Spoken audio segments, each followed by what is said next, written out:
This came out in the news Uh-oh. this week. Uh-oh. Uh-oh. Here we go again. We have to be careful, boys, now. So, especially on International Women's Day, USA Powerlifting now has to let transgender athletes compete in the women's division after losing a discrimination case. So, there's a trans athlete called JC Cooper who sued the federation in 2021, and the USAPL has now had to make some changes to their rules. So, just scanning this article here, we can see that their statement was basically, our position is that we've aimed at balancing the needs of cis and transgender women whose capacities differ significantly in purely strength sports. Lack of access to coaching and practice facilities, increased risk of depression and suicide. So saying that there are social and non-hormonal disadvantages that trans athletes experience in sport, which is absolutely true. There's a lot of discrimination and negative press that they get. So I've got a few questions about this, but I don't know if you're bursting for a comment before I dive in. Well, so just to really get to the heart of the matter, so a trans athlete that used to be a man has transitioned to a woman is now able to compete in the women's division of the IPF. Yeah, correct. Or is it the IPF or is it the USAPL? The USAPL. Okay. Which isn't anymore in the IPF, I believe. I think they had a fallout with the drug testing protocol. That was the last bit of like IPF news before I left powerlifting that I was aware of. But yeah, okay, so it's a US-based thing. Not that it matters. It's still a massive federation. I think we've discussed this before, but the thing that seems the least fair to me is just over the course of your lifting career, the levels of testosterone that you've had available to you and the strength and the development that facilitates. Because it's the question that I think we kind of arrived at the last time we discussed this is, how is it different to allowing somebody who was on a really strong steroid cycle for 5 years and stopped and then compete? How is it any different to that? And I appreciate there's all the sort of like social and emotional considerations, and that's like a separate part of the conversation. But if you look at it from like who is it going to be able to put the most weight on a bar and perform it for the reps required in a powerlifting competition, surely there's an advantage there. Surely that unlevels the playing field. There's a lot of separate plates that we're having to balance to try and come to a solution to this problem. So one of them is people's right for gender expression, and then there's also protecting women from male advantage in sport, which is what you've highlighted there. Mm-hmm. And the main question to kind of try and answer with that is, if you've lived your life as a man, or if you've gone through male puberty specifically, which is a big old blasting of testosterone over a few years, that gives you a big upgrade in your cardiovascular capacity, your muscle density, your bone density, your satellite cells, your reaction speed, your aggression, your motivation to train, all those kind of things. So then you transition. How long does that advantage last for post-transition? Now, some people will claim that immediately on transitioning, you're a woman. Biologically, everything, physiologically, you're a woman, and you should be able to compete immediately.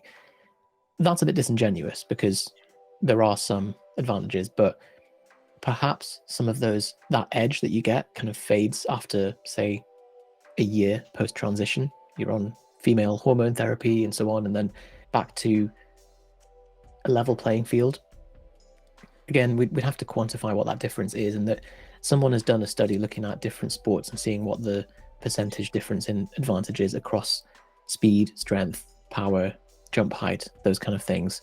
And it is a bit different for different sports. JC has said that her main argument is that there is no evidence of trans women dominating in sports. Right. And therefore, that's why she sued the USAPL. Is that not a function of how many trans athletes there are in, like, especially in powerlifting, for example? Like, I don't imagine as a percentage of the population of people who lift in those federations, in those competitions, presumably it's a small number. So, yeah, as a percentage, then, is it that if you You just don't have enough people to meet statistical significance for them to dominate in the sport. Maybe it's out of sportsmanship as well that they choose not to, or out of discrimination. They go, oh, I'm just going to get railed by the media if I do compete, so I'm going to step out, or I'm only going to compete in non-gendered competitions. Maybe also there's not enough money in it. I'm going to bring up some numbers here, because what I'm thinking is, like, to that point, they don't dominate in sport. Raw nationals, here we go. Here we go. God, this is a big bloody database. While you were finding that, the gender gap across general sports ranges from 5.5% in the 800-meter freestyle swimming to 18.8% in long jump. So for running performances, the mean gap is 10.7%, 17% for jumps, 9% for swimming, and generally men have an advantage in this. There is a systematic review that claims that after people transition, there's no physiological benefit because it's offset by the other restrictions that transgender people face. That's a social argument that they're making there. But so, like, let's say you decided to transition, and you went through hormone therapy and whatever the processes are required. Like, presumably, you're going to I suppose there's kind of two routes. Like, one of them is you're a powerlifter, and you're at your current strength, and you decide to transition, and presumably during the transition you continue to train, and you're continuing to do like 4 sessions a week, squat, bench, deadlift. You would think that you're not going to suddenly lose all of the muscle mass that you've gained over 15 years of training.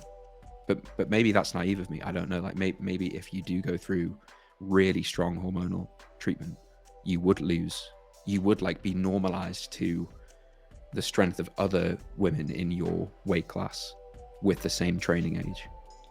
So you're asking how enduring is the effect of living life as a man, or having 30 years of So I suppose, like, if you take, like, there's someone who's always been a woman, same age as you, same training age as you, and you today decide to transition, and you both go to USAPL nationals this year.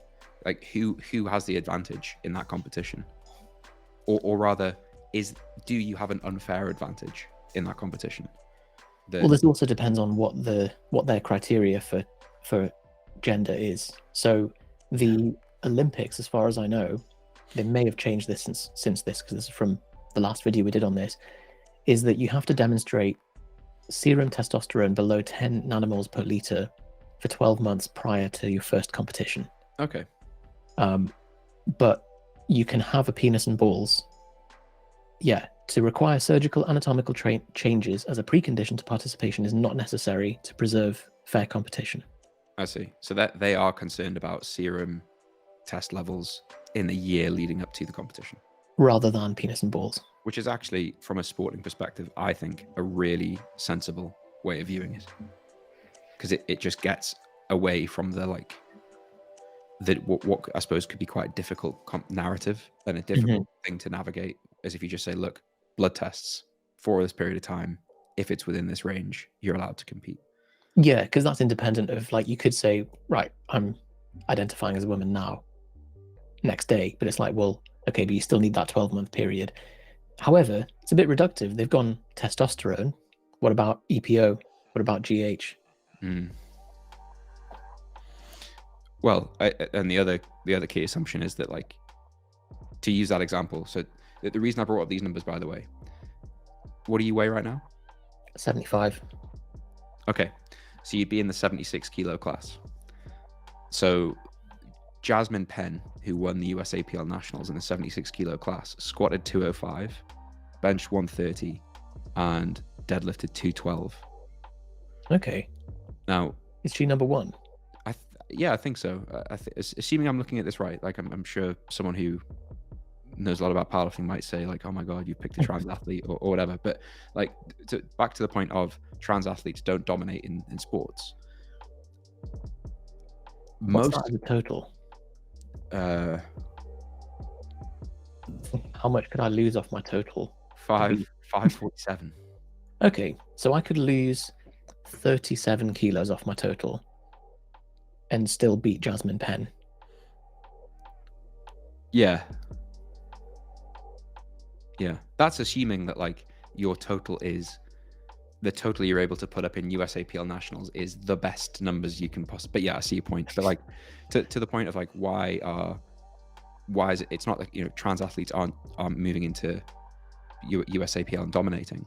Like those are pretty fucking good numbers. Like most guys I know who've trained for years with all of the testosterone available don't have those numbers, and are like in fact nowhere near those numbers in some cases. So like if you are not a competitive powerlifter as a man with test levels above whatever that threshold is, and you decide to transition, like, and we assume you drop strength and you drop muscle mass, like you've got to be a really strong bastard to just walk in and dominate these competitions. So I think that's why. But surely if you throw enough people who have trained for 15 years into that, like who decide, yes, now I can compete as a woman, and that supported my decision. I wanted to transition, and now I can still compete in the sport I want to, blah, blah, blah, blah, blah. Then you would think that eventually you'll get someone who's dropping from a 700 kilo total as a 76 kilo lifter. Oh, I see. Someone who's like a James Duff character who. Yeah. So well, let me just for comparison, here's the 74 kilo. So this, what did I say there? 550-ish. Yeah. So Taylor Atwood weighed in at 73.63 and he totaled 838. Oh my God. Yeah. That's a mental total. Yeah, Taylor Atwood's a beast. So he squatted 303, just missed a 200 bench, and deadlifted 340.5. These are all raw. This is raw. 340.5 suggests it's either a world record or a USAPL record or whatever. So that, you know, Taylor is the thick end of 300 kilos better than the similar weight class in the women's federation, the women's division of the USAPL. So that's if you take like the top of the current in USAPL and compare them. Right. So that's how good of a powerlifter do you have to be to start kind of messing with these numbers? And yeah, like I'm not actually so worried about the genuine trans athletes that want a right to compete. It's if you give people enough incentive, you will have piss takers. You'll have someone who wants to come in and just take the mick or being facetious. And now that they're protected, what effect does that have on the way that the sport plays out? Like, does it make a mockery of trans athletes? Or does it step on women's rights and women's toes for their right to compete, protect it? There's so many things to try and balance, and it's not an easy one. We did a video on this where we actually have a friend who is a trans man, transitioned from female to male, and is a bodybuilder, talks about his experience on testosterone, and is very candid about how it affected his performance and drive to train and all this stuff. This thing about some studies saying that there are no advantages to testosterone, it's the biggest load of shit I've ever heard in my life. It's a fascinating video, so have a look at that. The unknown is like, and this is to use a very extreme example, but let's say Taylor Atwood decided to transition for reasons separate from powerlifting, but wanted to still compete. Is this rule of like, you must have had this test level for a year sufficient to level the playing field? We don't have much data on that, but the closest thing we do have is ex-steroid users. Okay. So the data on, let me find this. Yeah, so ex-steroid users, they've got, obviously the main thing from a muscular hypertrophy and strength perspective is the density of satellite cells and myonuclei. Now, that confers a potential for more muscle gain in the future. Right. After 36 months, ex-steroid users still had an advantage in terms of capacity for muscle gain.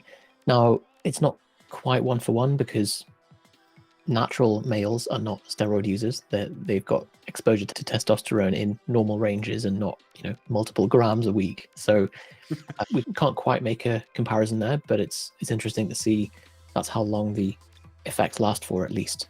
So to summarize, there might be some benefit. We're not sure. without, I'm worried about stepping out of my lane here. Okay. But I think from a physiological perspective, it would be disingenuous of me to say that that immediately after transitioning, or even after 12 or 36 months, that there's no advantage. And I suppose, like, most people, when looking at the science, would agree with that. Not everyone, but I suppose that's not really where the crux of the contention comes from, is it? It's more about people's right to expression and what that does to competitions, and how do you try and please the most people without marginalizing one group or another. Yeah. I don't envy them for having to make the decision. Like, oh God. Yeah. Because I guess what you want is this seamless integration where, like, people can express themselves and compete where they want to compete, and the results don't play out such that, like, there are people there are people who compete on a day who feel like things have been grossly unfair. Like, I should have won had that person not been competing today, and it creates that kind, because not only does that create, like,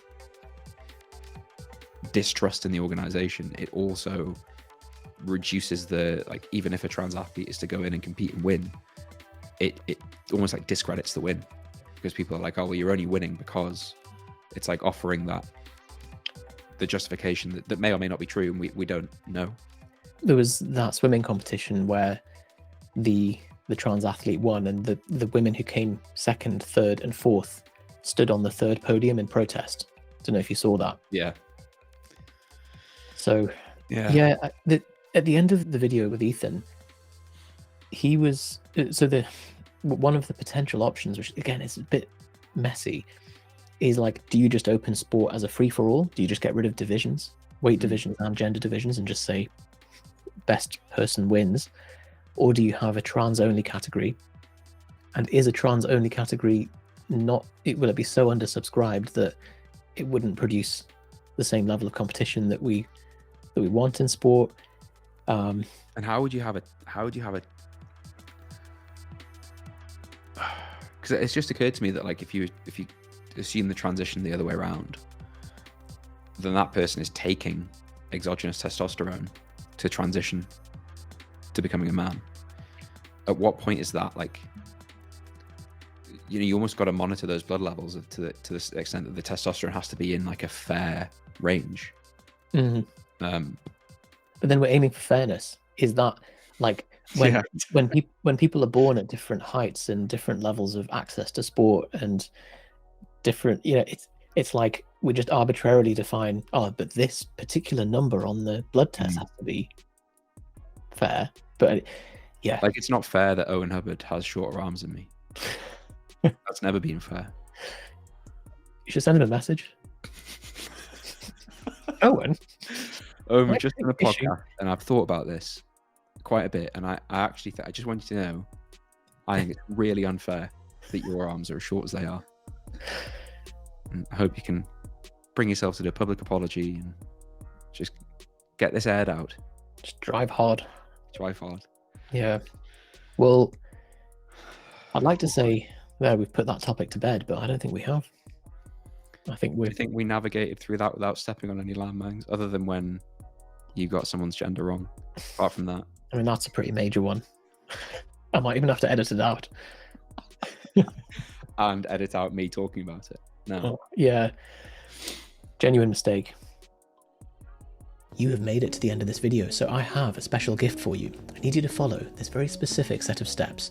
So step 1, click the subscribe button below. Step 2, go to the description of this video and follow us on Instagram and on Twitter. I guarantee we will level up the quality of your Instagram feed, your Twitter feed, and therefore the quality of your thoughts and your bank account. Step 3, click the link below that and join the Propane Inner Circle. You get free access to our 7 days to 1K as an online coach program, as well as the online coaching blueprint. And then if you don't want to do any of that and you just want to speak to us directly to work with us, then click the link below that and you can book in a time slot to have a chat with one of the team. Speak soon.